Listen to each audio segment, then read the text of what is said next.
Junk Journal friends. Thanks for dropping by my channel. This is Stacy at JunkyCatJunction, and I'm here today with a hashtag Thrifty Thursday thrift store haul.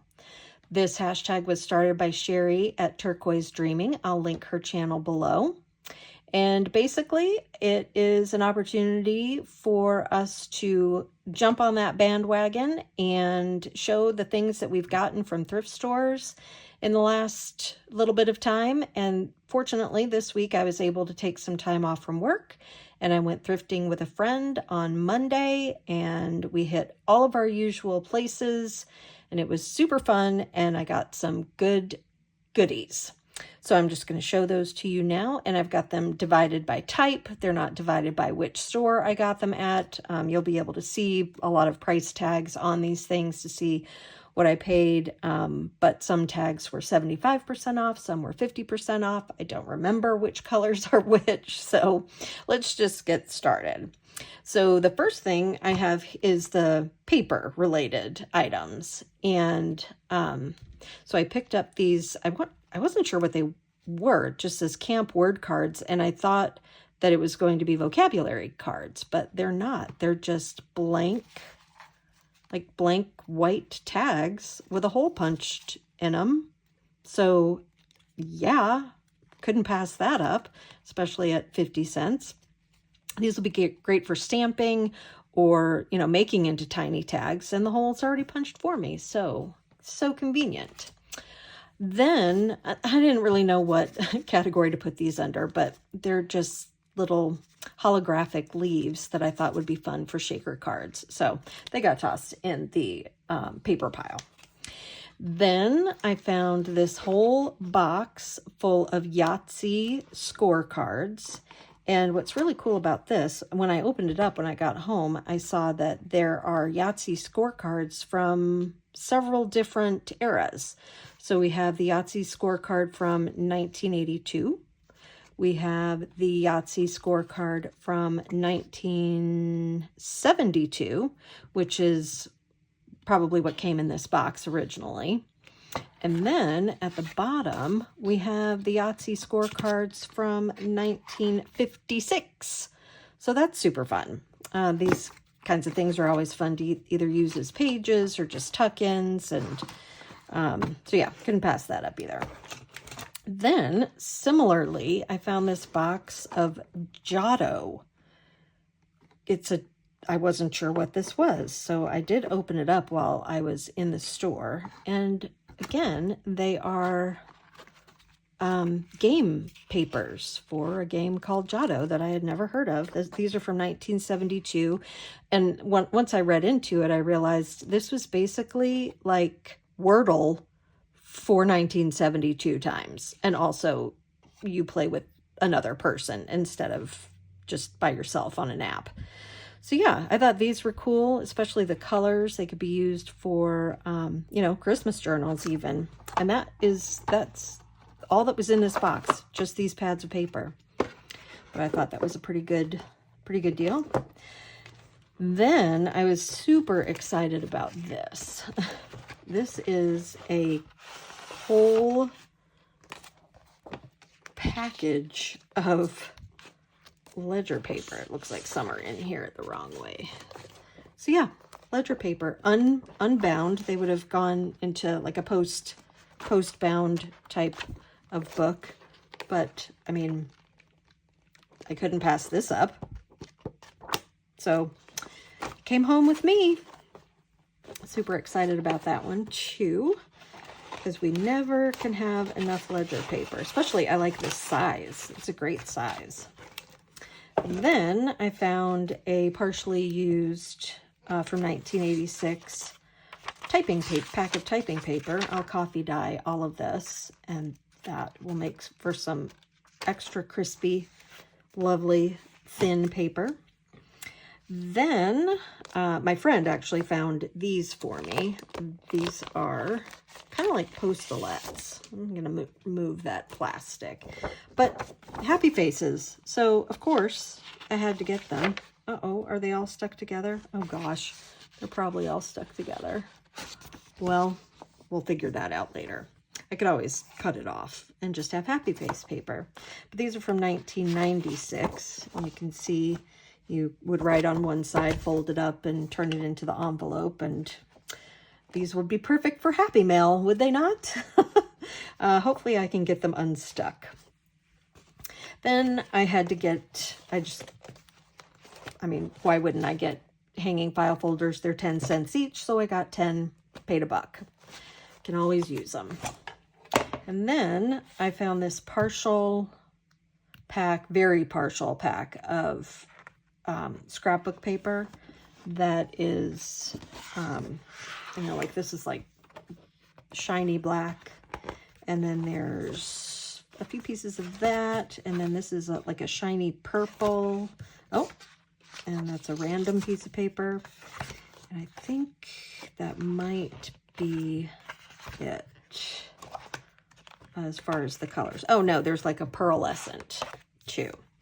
So I was thinking that the shiny black would be good for Halloween die cuts, and that's why I picked that up. So let me move these paper things kind of out of the way. Give me 1 second. Now we'll go to trims. Let's do trims.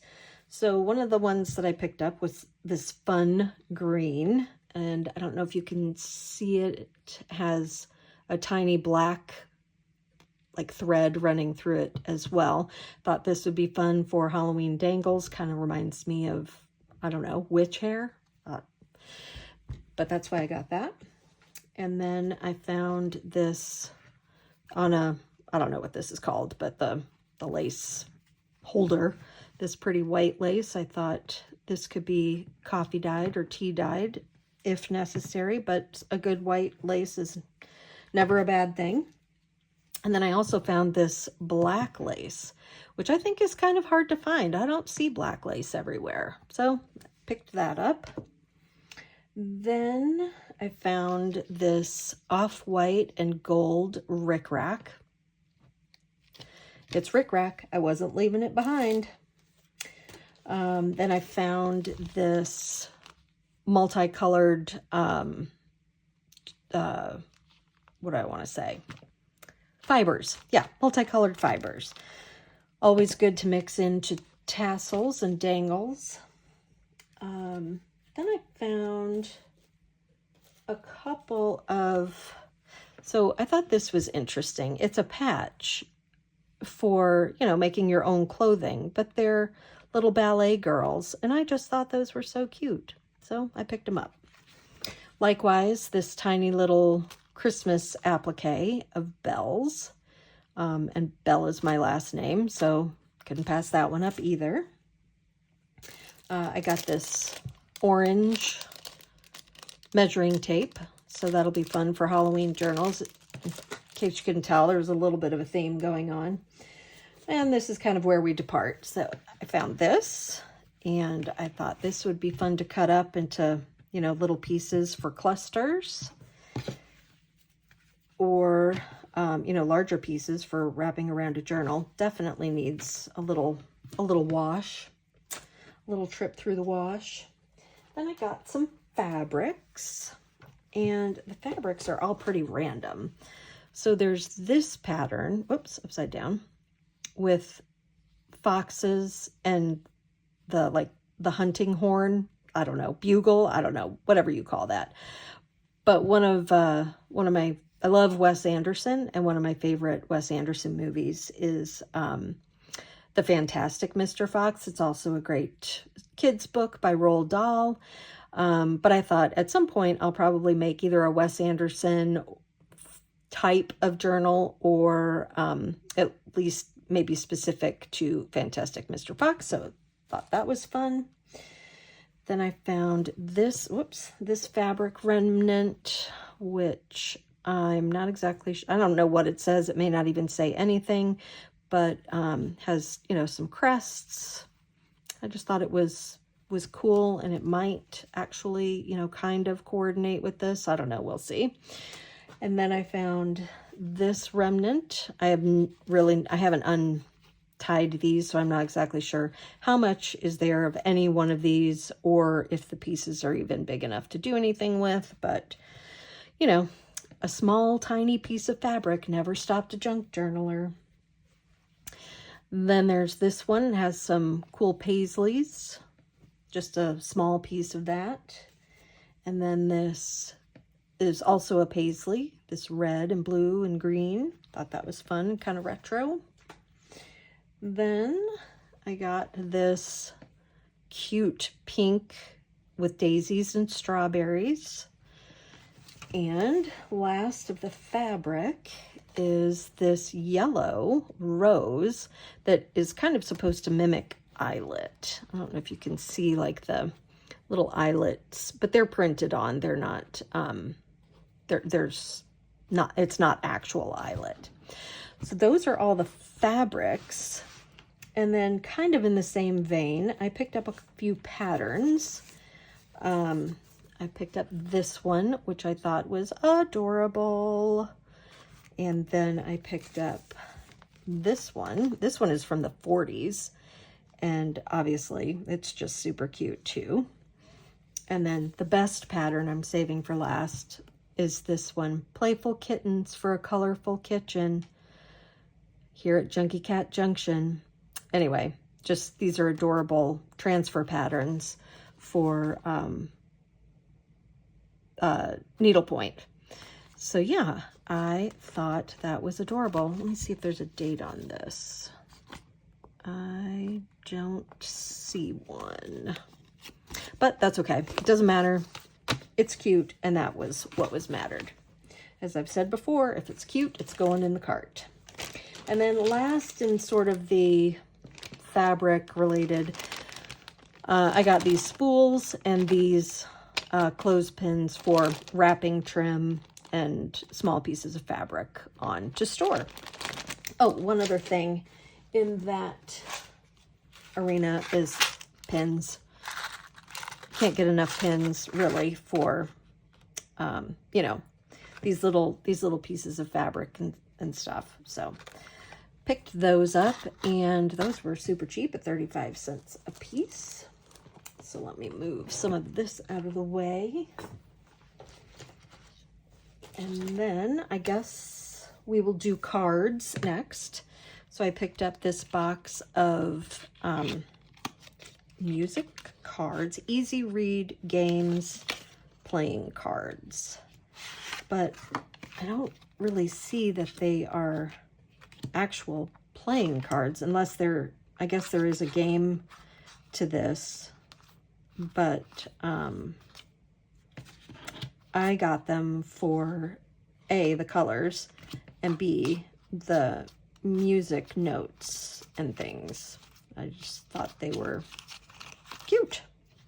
And there's a $2 coupon. So that's one set of cards. Then I got this vintage set of Division flashcards. And they aren't anything special. They are just your run-of-the-mill Division flashcards. A little shiny on one side, matte on the other. So these will be turned into tags. And then the last set of cards, excuse me, are these flash anatomy cards, or anatomy flashcards for the muscles. And these I thought were super fun and kind of spooky, maybe. I mean, if you choose to look at it that way. Spines and bones and muscles and just the inside of the body in general. So those will be fun to turn into pockets and put in pockets and turn into spooky tags for Halloween. So those, oh no, one more card thing. Then I got this whole pack, I haven't even opened it yet, of playing cards with these lovely green, green with daisies, which I thought were so cute. And it's never been opened. Oh, well, maybe it was opened. I guess it was. Anyway, they're telling me it's complete, but you know, it doesn't even matter if it's complete because we only need a few. So these will probably be shared in Happy Mails and so forth. And there's a score pad in there. Looks like there's a few sheets left. So those are the cards that I picked up. I think we'll do books next. We're coming down the home stretch now, and I really didn't find many books, believe it or not. That's usually where I score with. I usually score with fabric and books, but this time not so many books, but that's okay because I don't really need any more books. But I did find this Cub Scout book, Cub Scouts of America. So, you know, this is from, let's see, 1970. A very good year, if I do say so myself. So yeah, I have a Girl Scout book also from the 70s. So this will be a good companion to that. And maybe someday I'll do a Girl Scout book or a Boy Scout book, but if I don't, I can always use the pages. And then I picked up one little golden book, Richard Scarry's Chipmunks ABC. This is not vintage. In fact, it's probably pretty new since the price on it is $4.99, but it's Richard Scarry and it's a golden book. So yeah, couldn't pass it up. And then I got these two books. Gus Was a Friendly Ghost and Gus and the Baby Ghost. I think these are both duplicates. I think I have both of these in my stash already, but the pictures are so cute. And these are classics from back in the day. This is from 1961. The most recent copyright date is 62, so I'm guessing that that one is that old. And then this one, oh, look at that baby ghost hanging up laundry. All of his little ghostly sheets. But yeah, this one's a little more colorful than the regular Gus book. And this one is from 1972. So yeah, we have a theme going. It's definitely Halloween. And then the last one is Drawing Sea and Sky. And this is from, if I can find a date, 1957. And this is, you know, basically a how to sketch sea and sky. And all the different clouds and the sea. And I just thought this would be cool since it's horizontal to, you know, use for pages in journals. Nice patina on these pages. Yeah, that is that one. I'm actually going to show a couple of books that I got the other day at a different thrift store. Where did I put them? Oh, here they are. Sorry for all that noise, but keeping it with the Halloween theme, there's this one. It's called Spooks and Spirits and Shadowy Shapes. And then it has these cool ghosts. And the book itself is not in great condition, but I figured for a Halloween journal, once I clean it up a little bit and make it even more grungy, it'll be perfect. And then the other thing that I loved about this, let's see, this is from 1950. The other thing I liked is that the words are big, so they can be cut out, and lots of good phrases like "it was so spooky," "it was Halloween," "we'll scare him all right." I mean, lots of opportunities to cut out the words and sentences. Let's see. The Friendly Ghost. So yeah, all those chapter headings. Well, maybe not... Maybe not the Flugels are detectives. That's probably not a specifically Halloween phrase. But The Ghost of Mad Morris. So yeah, that was the other thing that I liked about this book. And then the other book that I got at another thrift store the other day was this one, which is also a duplicate. Some of the pages in my Christmas glue book came from this book. So it is just chock full of fun images from mid-century Christmas crafts. This is from 1966. Always a good pickup if you can find this one. I didn't pay $5 for it. I paid $1.99. So those were great pickups at the thrift store from a few days ago. Then the last thing I will show today are the not junk journal related things, but they're junk journal adjacent. And the first thing is this milk glass top hat, which I'm not sure if it's vintage or not. I mean, it's probably vintage, but it may not be that old. But I thought this would be fun to, put things like, you know, paintbrushes in, and just keep on my desk. Maybe it needs a little cleanup, but maybe just put little pieces of ephemera, or, you know, little pieces of ephemera, or stamps, or little pieces of lace and fabric that I might be working on in a particular project.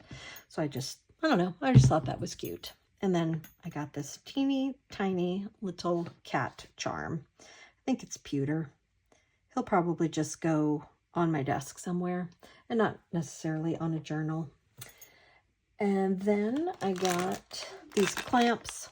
These will be great for, you know, holding signatures together while I'm sewing them in. You can always use these. And last but not least, I got this adorable metal index file card holder. So my file cards that I have from, you know, that I will just use and turn into tags, I can store I think this is the 4x6 size. Oh no, 3x5 maybe. But anyway, I just thought it was really cute in this blue and black plaid. So for 75 cents, couldn't pass it up. And that is my haul. That is my Thrifty Thursday haul here at Junky Cat Junction. I appreciate you joining me and coming along and sticking through to the end. If you don't mind, please please subscribe, leave a comment down below. Let me know what your favorite thing was. And until the next time, I hope all of your days are full of junk and journaling. Bye, friends.